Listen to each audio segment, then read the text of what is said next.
मेंढक को मारने का हुक्म नहीं है, और गिरगिट को मारोगे और ऊपर से सवाब भी मिलेगा। क्यों? हजरत इब्राहीम अलैहिस्सलातो वस्सलाम को आग में डाला गया, तो मेंढक बेचारी अपने मुंह में थोड़ा सा पानी लाई ताकि आग बुझा दे। ये मोहब्बत, उसके एक कतरे से आग बुझती। गिरगिट फूंकने लगा ताकि और आग बढ़ जाए, भड़क जाए। उसकी थोड़ी फुशकारी से भड़क सकती थी नफरत। यूसुफ अलैहिस्सलाम को जब मिस्र के बाजार में बेचा गया, बड़े बड़े दौलत वाले, बड़े बड़े पैसे वाले लाइन में लग गए, मैं बड़ा, मैं बड़ा, मैं बड़ा, मैं खरीद। एक बूढ़ी औरत थी, बूढ़ी औरत, वो चरखा चलाती थी। चरखा समझ रहे? और चरखा चला चला करके उससे तागा बनाती थी। सूत जिसको बोलते हैं ना तागे को, वो बनाती थी। उसका जो गुच्छा बनाते हैं उसको पिंडा बोलते हैं, या गुच्छी समझ लो। उसने भी एक पिंडा लिया और ले करके वो भी चल दी। सबने कहा, बूढ़ी मां कहां जा रही हो? कहा, यूसुफ अलैहिस्सलाम को मिस्र के बाजार में जब बेचा जाएगा तो मैं भी खरीदूंगी। सबने कहा, लोग सोना निकाले पड़े, अशरफिये हैं, हीरे जवाहरात, तेरा ये तागे का पिंडा? तो उस बुढ़िया ने कहा, तुम पागल मत बनो। हश्र के मैदान में जब यूसुफ अलैहिस्सलाम के खरीदारों की लाइन लगेगी तो उस लाइन में मैं भी तो होंगी। तो ऐसा नहीं है ये। हाँ, जो शायर साहब या नाजिम साहब या मैं जो भी कहते हैं तो इसलिए कहते हैं, इनका जो नाम आता है कोई दिल पे ये ना ले जाए, यार ये नजराना देंगे अगर इन्हीं का नाम क्यों आ रहा। ऐसा नहीं है। इनका नाम जो आ रहा उसकी वजह ये है कि देखो, इन्होंने अच्छे काम के लिए कदम बढ़ाया। इन्होंने क्या किया? कुछ नौजवान, ये उम्र ऐसी है नौजवानों की, ज्यादातर डीजे पे नाचते हैं लोग। बिया शादी में वो होता नहीं होता, मगर इनके माँ बाप को मुबारकबाद है, इन कमेटी वालों के माँ बाप को। इनके बच्चों ने आज नाम रोशन कर दिया। डीजों पे नहीं नाचे, तेरी मेरी बहन बेटियों को नहीं तका, बल्कि रुमाल डाल के ये साबित किया कि हम गुलाम नबी हैं। जहां तक मेहनत और कोशिश होगी तो हम पीछे हटने वाले नहीं। इसलिए नाम लेते हैं। समझ रहे हैं मेरी बात? तब इनका काम अच्छा हुआ या बुरा बताओ? तो अच्छा जो काम करे तो उसकी तारीफ करना चाहिए या नहीं? अब किसी को लगेगी, कई रूट के चले जाते हैं, यार यही सुन ले जलसा, इन्होंने ही कराया। कई लोग रूट के चले जाते हैं। और ये जो बच्चे स्टेज पे बिठा दिए नंबर 1 के शरीर, ये जो बैठे इतने शरीफ हैं, इतने शरीफ। नीचे वाले कम लड़ रहे हैं, ऊपर वाले ज्यादा लड़ रहे हैं। इन्होंने ये साबित कर दिया, देखो हमें छांट के बिठाया है तो हमारा ही आलम है, तो नीचे वालों का आलम क्या होगा देख लो। तुमने भी बेटा अपने बाप का नाम रोशन कर लिया। अच्छा, अब तकरीर तुम्हारी नहीं है, मेरी है। जब मैं नहीं उतार सकता तो तुम कौन होते हो भाई? तुम भी खामोश रहो, कोई बोलेगा नहीं। समझो है ना? और बेटा अगर बोलोगे तो सबसे यहां खड़े होकर के जो समझ में आएगी वो सुनूंगा। सबसे कुरान सुनूंगा, नाते सुनूंगा, जो जो कलमे सुनूंगा, और जिसके याद नहीं हुई उसे मदरसे ले जाऊंगा। समझ रहे हैं ना मेरी बात? अब मत बोलियो, देखो तवज्जो रखना। हम एक जगह गए ना तकरीर करने, वहां एक हकीम साहब को पता चला। तो हकीम जी बड़े आगे पीछे हमारे, हजरत गर्म पानी, ठंडा पानी, ये वो। मेरी तो आदत ही नहीं। तो मैंने कहा ये बताओ, नेपाल की बात है, मैंने कहा ये बताओ यहाँ की कौन सी चीज मशहूर है। तो वो हकीम थे, उनको वही बातें याद थी। बोले साहब यहाँ की हमें तो सलाजीत पसंद आती है। मैंने कहा सलाजीत? बोले हाँ सलाजीत वो है, अगर कोई मसूर के दाने की बराबर दूध में घोल के खा ले पी ले तो उसकी कमर में दर्द नहीं होता, घुटनों में दर्द नहीं होता। 1 घंटा अगर खड़ा रहे, ना उसके घुटनों में दर्द हो ना कमर में दर्द हो। तो मैं ये सोच रहा हूं या अल्लाह, ये जो खड़े हैं कहीं ये सलाजीत तो पी के नहीं आएंगे? और ये जो मेरे इधर खड़े हैं ये कहीं सलाजीत तो खा के नहीं आएंगे? यार इनके घुटनों में दर्द ही नहीं होता।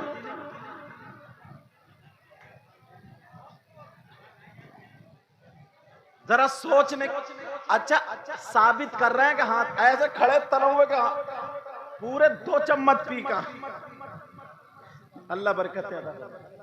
तो अब बताओ, अब जो खड़ा रहेगा समझ लो वो सलाजीत पी के आया, और जो बैठ जाएगा तो वो हसन साहब इतना ऊंचा नाजिम। हमारे इलाके में मदरसे के बच्चे कापी पेन ले लेके जाते हैं, क्योंकि मदरसे में मोबाइल अलाउ नहीं है ना, और जिनके पास मोबाइल होता तो वो सुन सुन के मोबाइल से लिखते हैं इनके अशार, इनके जुमले। वो कई मर्तबा बेचारे उन्होंने इन पे हमला किया, मगर एक भी कब्जे में नहीं आया, एक भी कब्जे में नहीं आया। समझे? जू के तू खड़े बाज बाज। ना ना रंद रंद कोई बात नहीं, कोई बात नहीं, जू के तू खड़े। असल में वजह ये है, मेरी तरफ तवज्जो रखो, और मुझे ये लगता है ये जितने खड़े ये इस गांव के नहीं है। इसी गांव के? अच्छा, तो मुझे क्या पता, हमारे यहाँ प्रधानी में 1-2 आदमी खड़े होते हैं, ये इतने खड़े हैं, इतने खड़े हैं कि ये बैठते ही नहीं। और अगर मैंने दुआ कर दी, ये भी सुन लो, एक शख्स ना मोटरसाइकिल को बड़ी हुर्र हुर्र हुर्र कर रहा था, मैंने कहा ले जा पिंचर हो जाएगा। 2-4 कदम गया तो पिंचर ही हो गया। बेटा समझ लियो, अगर मैंने दुआ कर दी और तुम खड़े रहे, समझ दे तो दर बदर खड़े ही रहोगे। सुन लियो, जब हमारी दुआएं कबूल हो सकती हैं तो बद्दुआएं भी कम नहीं है। अब तुम ऐसे कब्जे में नहीं आओगे तो ऐसे सही, मगर इन्होंने भी कहा हमें मार दो, काट दो, गोली से उड़ा दो, हटेंगे ही नहीं। समझे? तवज्जो रखो मेरी तरफ। अब इजाजत है, सुनना चाह रहे हो आप लोग? समझ में भी सबके आ रही है? हाथ उठाओ कौन कौन सुनना नहीं चाह रहा।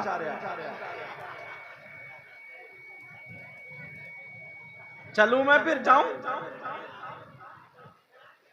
सुनना नहीं चाह रहा तो जाऊं?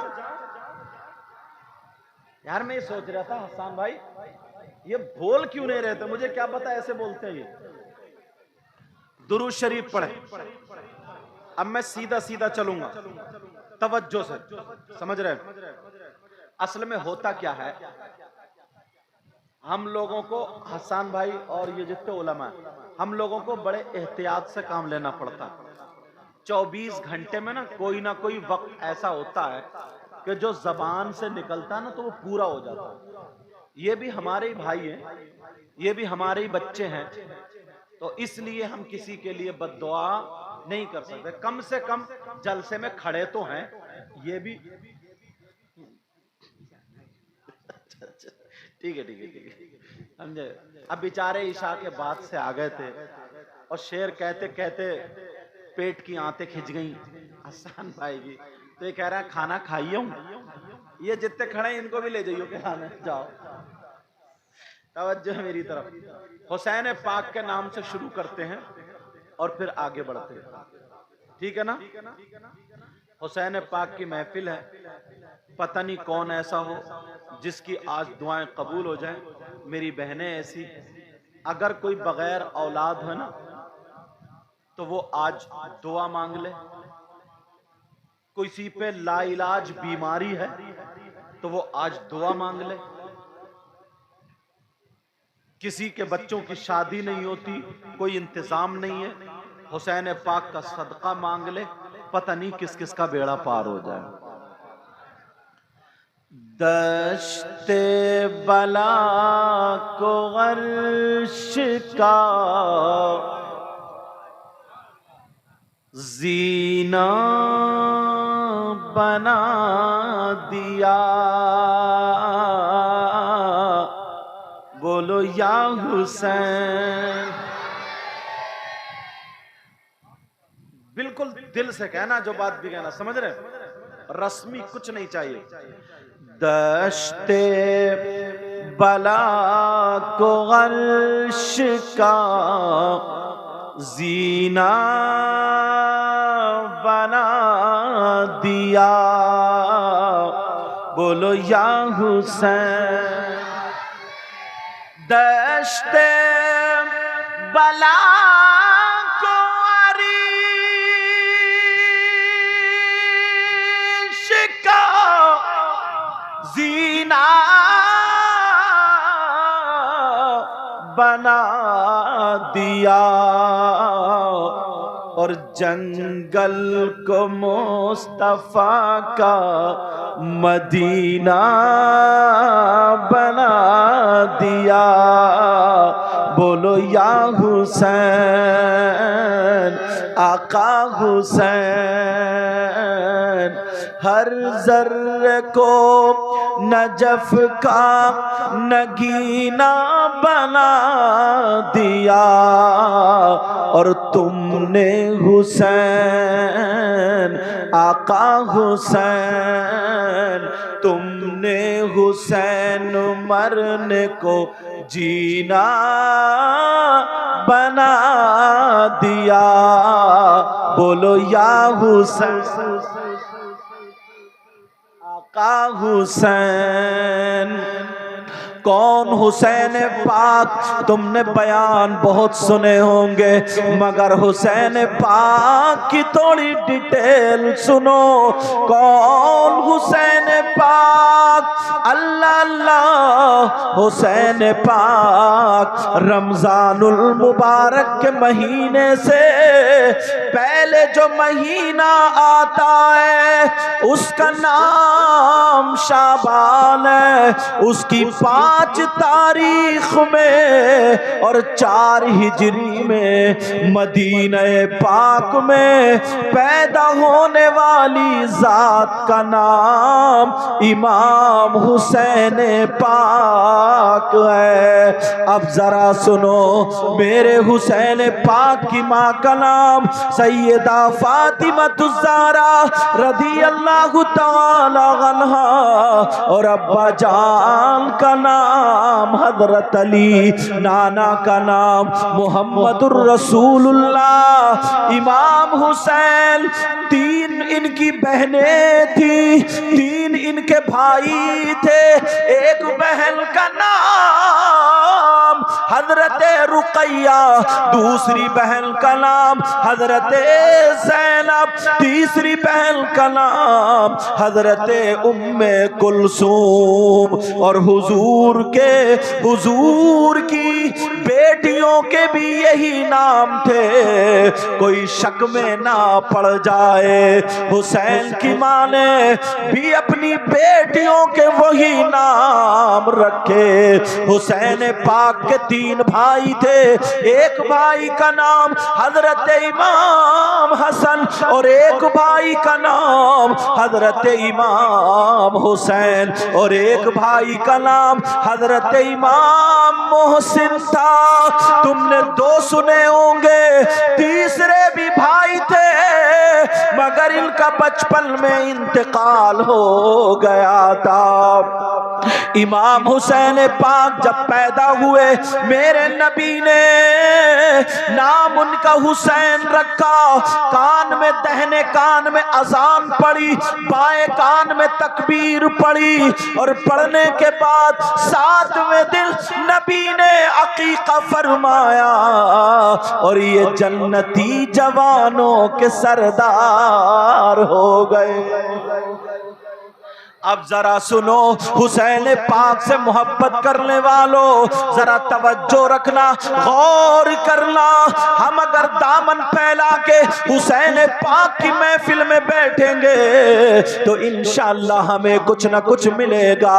एक गांव था, जैसे तुम्हारा गांव है ऐसे ही एक बस्ती थी, मगर उसमें कोई भी मुसलमान नहीं था, कोई भी नबी का कलमा पढ़ने वाला नहीं था।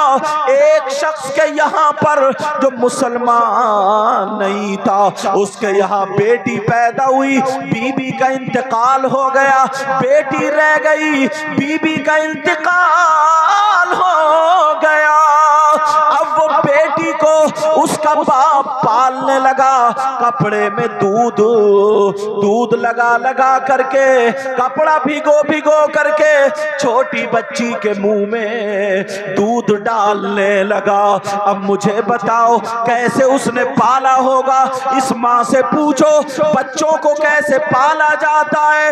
वो बाप अपनी बेटी को पाल रहा है, अल्लाह अल्लाह, बेटी को शीशी से दूध पिला रहा है, कभी किसी चीज से कभी किसी चीज से। जब बेटी बड़ी हो गई, पाँव चलने लगी, जबान से बोलने लगी, गांव में मिसालें दी जाने लगी। देखो बाप बेटी का प्यार, देखो बाप बेटी की मोहब्बत, देखो बेटी बड़ी हो गई, पाँव चलने लगी, हाथ पकड़ के चलने लगी, कहीं को जाता तो ले करके जाता था।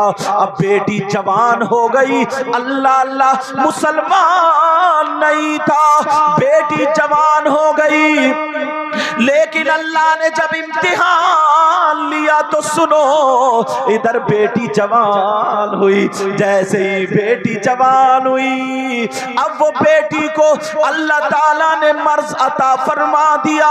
कौन सा मर्ज लगा? उसकी बेटी को कोढ़ का मर्ज लग गया।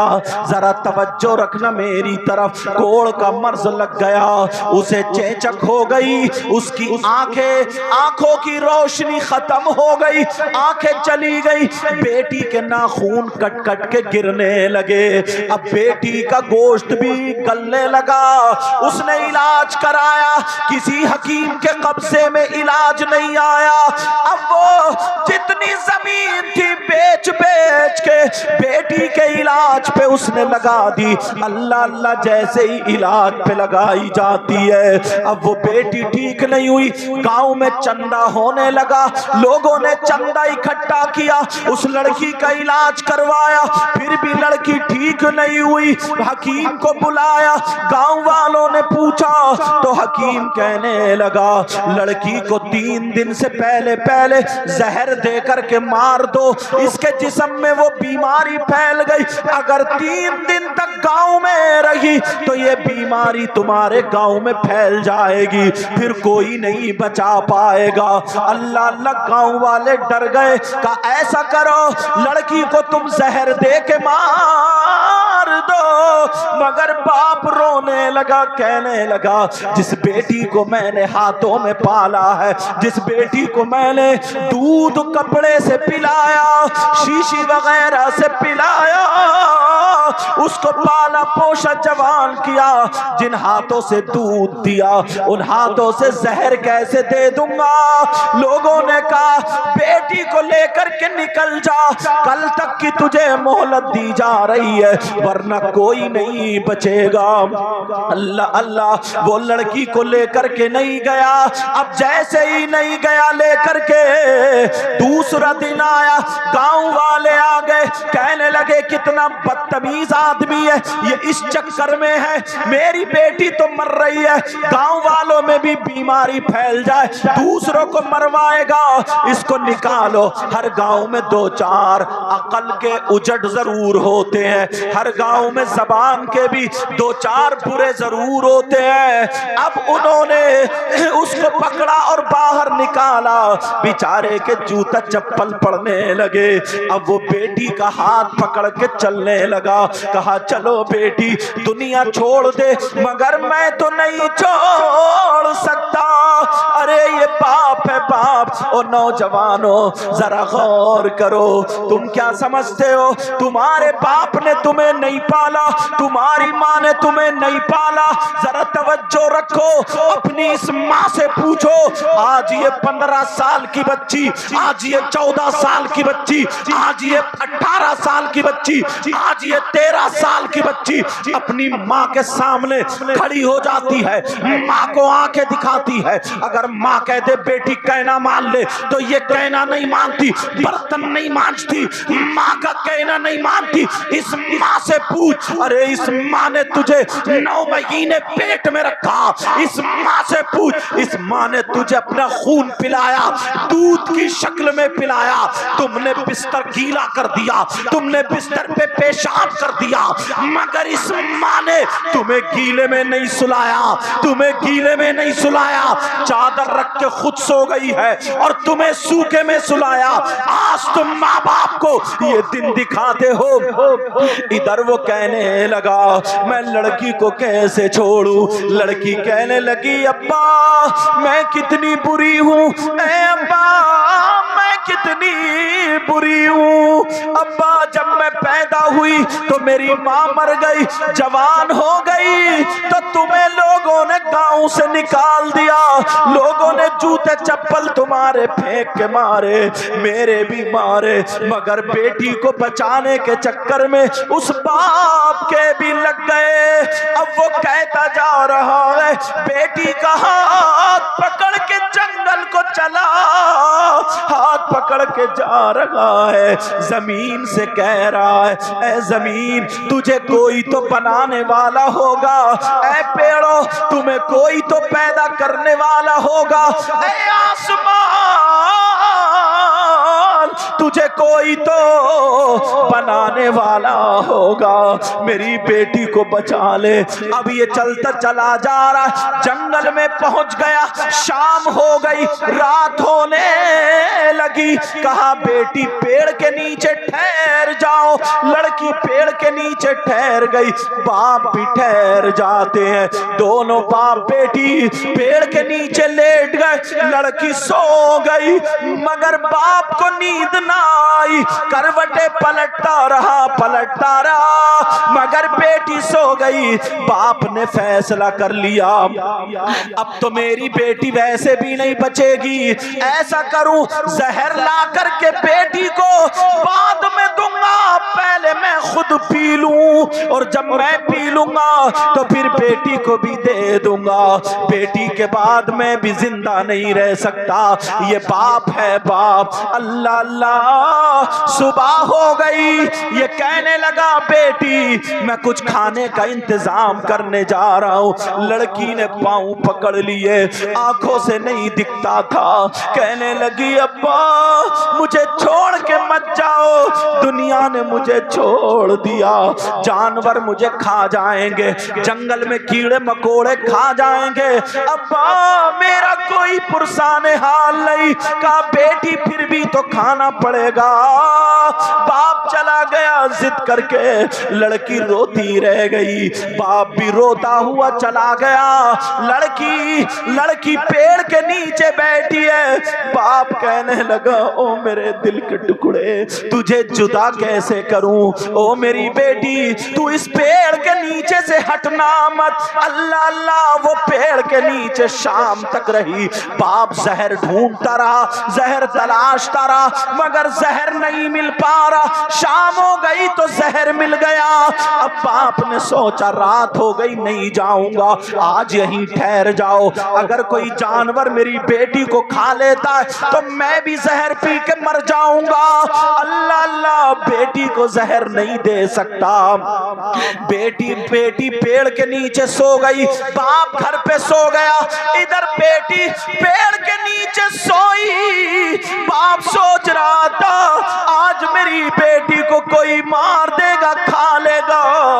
मगर क्या पता था जिसका कोई नहीं होता उसका खुदा होता है, जिसका कोई नहीं होता उसका परवरदिगार होता है, जिसको कोई नहीं मार सक, जिसको दुनिया हटा दे उसको परवरदिगार बचा लेता है, जिसको परवरदिगार बचा ले उसको कोई नहीं मार सकता।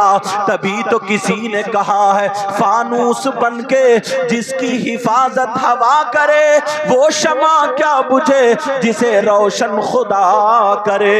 इन लोगों ने ये काम किया है अपने बाप के चर्चे के लिए नहीं, अपनी माँ के चर्चे के लिए नहीं, अपने दादा के नामवरी के लिए नहीं, बल्कि इन्होंने काम किया है नबी के बच्चों का जिक्र होगा, गांव में खैरात बट जाएगी, पता नहीं किसे किसे सदका मिलेगा।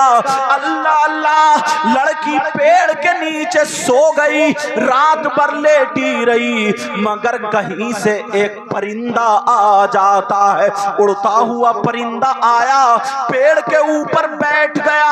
उस परिंदे का नाम कबूतर था, जिसको कबूतर बोलते हैं। वो कबूतर पेड़ के ऊपर है, लड़की पेड़ के नीचे है। ओस का जमाना था, शबनम का जमाना था।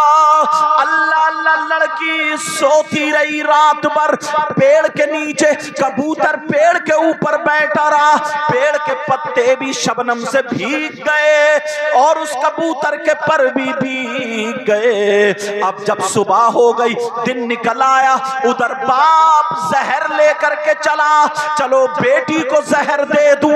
ओ मेरी बहनों, तुमने अपने घर बार को छोड़ा, छोटे छोटे बच्चों को तुमने गोद में लेकर के आज यहाँ नबी के बच्चों के मोहब्बत में आई हो, सदका लेने आई हो। ओ नौजवानों, मेरे भाइयों, तुम भी यहाँ आए हो तो किसी का वलीमा नहीं, अकीका नहीं, दावत नहीं, शादी नहीं, बल्कि करबला वालों के जिक्र में आए हो।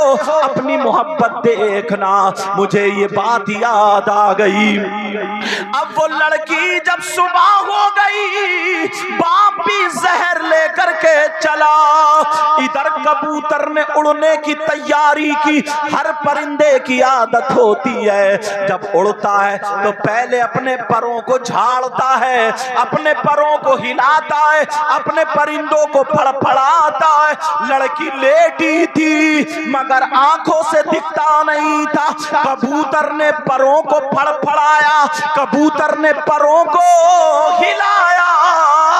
एक शबनम का कतरा उसके पर से लड़की की आंख में गिरा, लड़की की आंख ठीक हो जाती है। अब इधर लड़की ने देखा ये कबूतर परों को हिला रहा, लड़की ने अपने हाथ फैला दिए, कबूतर हवा देने लगा, लड़की अपने जिस्म पे मलने लगी। पूरी बीमारी ठीक होती जा रही है, जो हकीमों से ठीक नहीं हुई, डॉक्टरों तबीबों से ठीक नहीं हुई, कबूतर के परों की हवा से ठीक हो रही है। लड़की की आंखें ठीक हो गई, लड़की की बीमारी ठीक हो गई। लेकिन अब सुनो, इधर उसका बाप आ गया, जहर ले करके आ गया कि मैं अपनी बेटी को जहर दे दूंगा। इधर जैसे ही आया, उसने देखा मेरी लड़की तो ठीक है, जैसे ही देखा लड़की अच्छी है, लड़की अपने बाबा को चिपट गई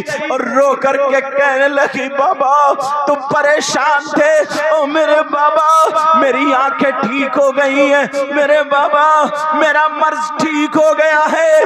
बाबा तुम चले गए थे मगर मुझे डॉक्टर नहीं, मुझे हकीम नहीं, मुझे तबीब नहीं, क्योंकि वो मुस्लिम लड़की नहीं थी, गैर मुस्लिम थी। वो कहने लगी, बाबा अब मुझे इस कबूतर की शक्ल में खुदा मिल गया है, परवरदिगार मिल गया है। जो उसके जुमले थे, उसने क्या कहा हो भगवान बोला हो अल्लाह जाने, है या क्या बोला हो, लेकिन मैं वो जुमले बोलना नहीं चाहता। मैं अपने जुमले बोल रहा हूं, लेकिन उसी की नकल कर रहा हूं। नकल कुफ्र कुफ्र नबाशत। लड़की से बाप कहने लगा, बेटी ये बता तू ठीक कैसे हुई? मेरे लाल बता, मैंने सारी जमीन बेच दी, मगर फिर भी हकीम पीछे हट गए, किसी हकीम की दवा ने असर नहीं किया।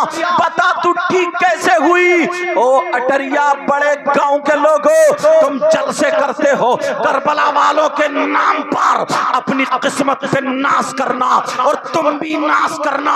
तुमने डीजे के लिए ये रुमाल नहीं डाला, ढोल ताशे गाजे बाजे के लिए नहीं डाला, नबी के बच्चों के चर्चे के लिए डाला है। अगर नबी के बच्चों की तुम तक सदका पहुंच गया, खैरात पहुंच गई, तुम्हारी नस्लें शादो आबाद हो जाएगी। लेकिन सुनो, अब वो लड़की कहने लगी, बाबा मुझे डॉक्टर नहीं, हकीम नहीं, मुझे तबीब नहीं, बल्कि मुझे खुदा मिल गया है, मुझे परवरदिगार मिल गया है। कहा कहाँ है? कहा ये जो देख रहे हो ये कबूतर नहीं है, कबूतर की शक्ल में खुदा है, कबूतर की शक्ल में परवरदिगार है, कबूतर की शक्ल में रब है, कबूतर की शक्ल में आकमुल हाकिमीन है। मुसलमान का ये अकीदा नहीं होता, हमारा ये अकीदा नहीं है, मगर वो लड़की कह रही थी, उसकी बातें बता रहा हूं। जब इतना कहा तो ये बाप कबूतर की तरफ हाथ जोड़ करके कहने लगा, अरे आज के बाद तू मेरा गॉड है, आज के बाद तू मेरा खुदा है, आज के बाद मैं तेरी ही पूजा करूंगा, आज के बाद मैं तेरी ही इबादत करूंगा, आज के बाद मैं तुझे ही मानूंगा। इसलिए मेरी बेटी कहीं से ठीक नहीं हुई, तेरे पैरों की हवा लगी तो तू तो ठीक हो गई। अब कबूतर ने जब इतना सुना तो कबूतर की आंखों से आंसू निकलने लगे, कबूतर रोने लगा और रो रो करके दुआएं करने लगा। कहा, मौला अब तू मुझे जबान अता कर दे, ऐ अल्लाह तू मुझे जबान दे दे, वरना ये मुशरिक हो जाएगा, पहले से भी मुशरिकी है, वरना ये बिगड़ जाएगा, ये कामयाब नहीं होगा। ऐ अल्लाह मुझे 2 मिनट के लिए जबान दे दे, मेरे मौला 2 मिनट के लिए जबान दे दे। ये कबूतर अब दुआएं मांग रहा है, वो कबूतर जिसके परों की हवा से बीमार लाइलाज बीमार ठीक हो गया, वो दुआएं मांग रहा है। ऐ अल्लाह मैं इस यहूदी को बता दूं, मैं खुदा नहीं हूं, मैं परवरदिगार नहीं हूं, मैं रब नहीं हूं, मैं खालिक नहीं हूं, बल्कि मैं मखलूक हूं, मैं कबूतर हूं, मैं परिंदा हूं, मैं तो इंसान भी नहीं हूं, मैं परिंदा हूं, परिंदा। ऐ अल्लाह तू मुझे जबान दे दे, कहीं ये गलत रास्ते पर ना चला जाए। अब कबूतर रो रो करके दुआएं कर रहा है, कबूतर की आंखों से आंसू गिर रहे हैं। जब इतना कहा तो वो कबूतर की दुआ कबूल हो जाती है, अल्लाह ने कबूतर को जबान दे दी। अब कबूतर बोल पड़ा, ऐ यहूदी सुन ले, ऐ यहूदी सुन ले, तू मुझे खुदा कहता है गलत, तू मुझे परवरदिगार कहता गलत, तू मुझे रब कहता गलत, तू मुझे अल्लाह कहता गलत, तू मुझे आकमुल हाकिमीन कहता गलत, तू मुझे रब्बुल आलमीन कहता गलत। मैं परवरदिगार नहीं, मैं खालिक नहीं हूँ, मैं कबूतर हूँ, परिंदा हूँ, मखलूक हूँ। अरे अल्लाह एक है, परवरदिगार एक है, रब्बुल आलमीन एक है, आकमुल हाकिमीन एक है, वो अल्लाह है अल्लाह। ये यहूदी कहने लगा, मैं कैसे मानूं?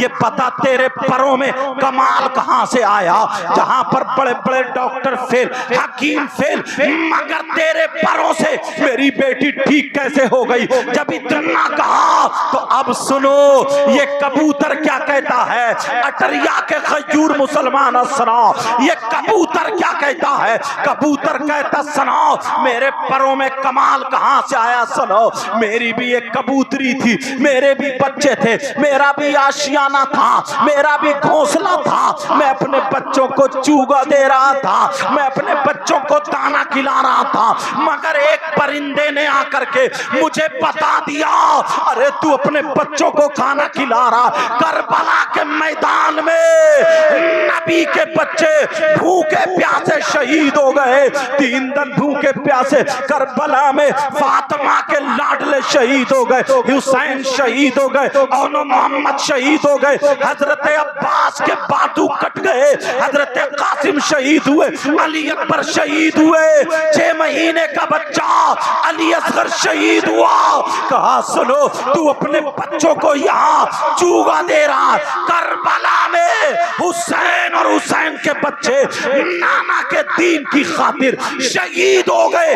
जब इतना कहा, वो कबूतर बोला, मैंने अपने घर बार को छोड़ दिया, मैंने अपने बीबी बच्चों को छोड़ दिया, मैंने अपने चूगे को छोड़ दिया, और छोड़ने के बाद हुसैन पाक की मोहब्बत में करबला शरीफ पहुंच जाता हूं। और जैसे ही वहां पहुंचा, मैंने जाकर के देखा, वहां हुसैन पाक की